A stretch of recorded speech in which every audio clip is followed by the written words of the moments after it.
She fucked him in my bed. Hey, y'all. Jamie here, proud 56-year-old trans woman from New Orleans. So, where last I left off, darlings, I was with a trick, as I was wont to do back in those days. This was 1999, okay?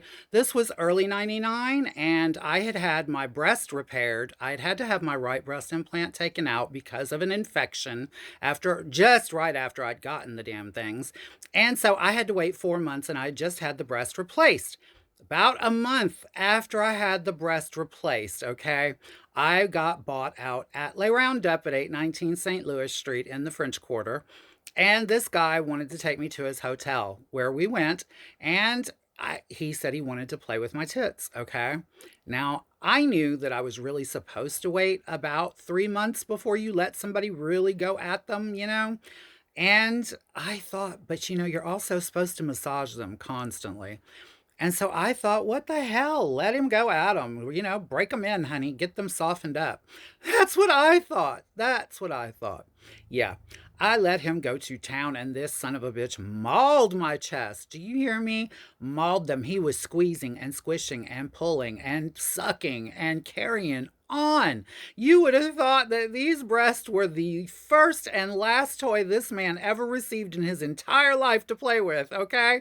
So, y'all, yeah, that went down. And then what happened? Yeah, within about my breast swelled up.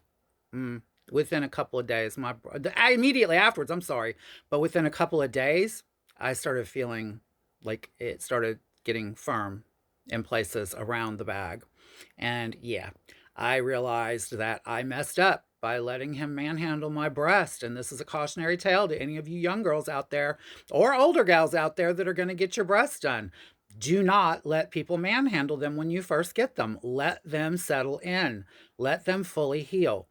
I ended up, my right breast started hardening up because it swelled up and then it started hardening up.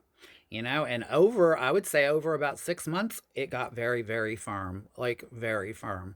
And it was something that I lived with for a long time. So, at any rate, y'all, during that spring, okay, Mickey and I, my husband Mickey and I, had been together almost 9 years at this point. We were about to celebrate our ninth anniversary. And I had a sugar daddy named John Coyne at the same time. So it was like I had a husband at home, but I had a sugar daddy that I was all over the town with and going and whining and dining and leaving the country for these trips and like all of these things I was doing with the sugar daddy, right? That I should have been doing with the husband, but I was not. Now, Mickey had gotten to a point where he would start bitching about sex. Well, I guess we're just never going to fuck again. I guess we're just never going to fuck again. This pouting bullshit. Just pouting bullshit. And I always told him it was the way he approached me, y'all. It was all in his approach. It was 100% in his approach. If he would have approached me differently, that man would have been getting laid by me every day, all day. Okay. Because it's not like his dick wasn't fun. His dick was fun. I stuck around for almost a decade. His dick was fun. However, he used to pout and moan and bitch whenever he wanted to fuck, and that just got on my nerves. And I used to tell him, learn how to flirt, learn how to seduce me. You knew how to seduce me when you wanted me to be your old lady. Like back in the day when you were meeting me and trying to get me to be yours, you certainly knew how to seduce me then. Seduce me now. There was that, and I was constantly telling him that I wanted more out of life than to be a whore. I wanted more out of life than to be a whore. And if y'all are turning dates out there and that's the way you're making your living, more power to you. I am not reading you. I did it for 19 years. I will never judge someone for doing what they need to do to make their money. For me personally, it made me utterly fucking miserable. Utterly miserable. I felt like a sexual vending machine the last decade that I was doing it. Other than occasional fun tricks, but there weren't enough fun tricks to make it worth doing.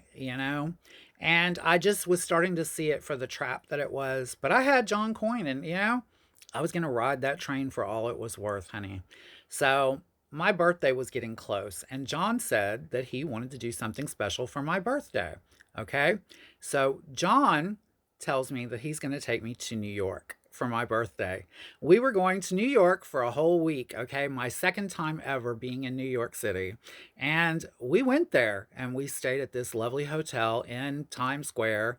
And, he got I think a liaison through the concierge at at the hotel, that they would get us tickets for like they were getting us tickets for a show, and we got to go see Chicago on Broadway. Amazing experience. Like one of the coolest experiences of my life, seeing BB Newworth on stage coming out to say hi to the audience and everything.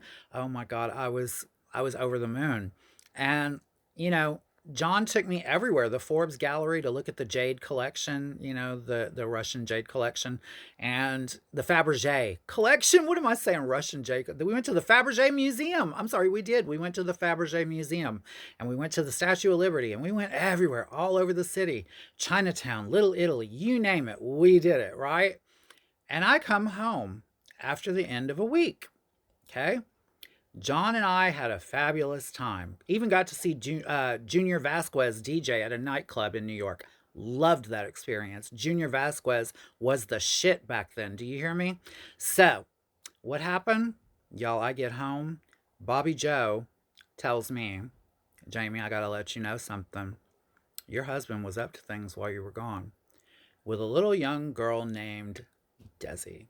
Yeah, little young girl named Desi that I had met when she was 16 and a little boy just fixing to start, like, hadn't even really gotten in drag yet.